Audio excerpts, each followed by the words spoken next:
ভাই আপনার 10 টাকা পড়ছে। পড়তে পারে 10 টাকা, সামান্য বেশি এগুলো তোলার সময় নেই।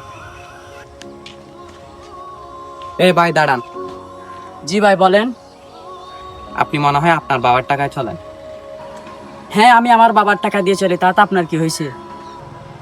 বাবার টাকা দিয়ে চলে বলে তে অবস্থা। না ভাই কিছু হয় নাই, আপনার টাকাটা নেন। ধর্মী, আপনি আমাকে এটার জন্য ডাকছেন? টাকাটা আপনি রেখে দেন।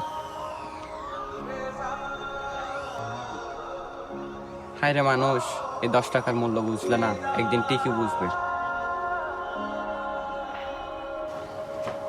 ভাই একটা চিপস দেন তো। এই নে।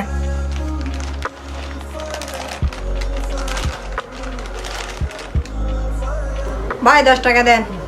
ভাই আপনার টাকা দিচ্ছি। ভাই কোন সমস্যা? ভাই মানি ব্যাগটা মনে হয় কোথাও পড়ে গেছে।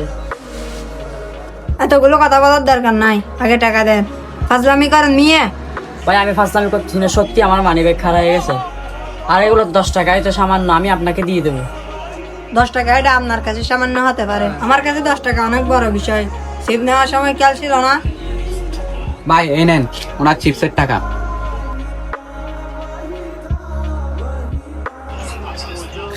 মিয়া, দোকানে আসার সময় আমার টাকা আছে কিনা চেক করে আসবেন।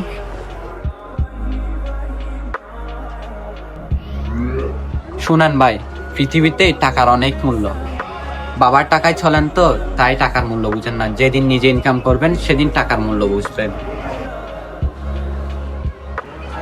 আশা করি আমি কি বোঝাতে চেয়েছি তুমি বুঝতে পেরেছো।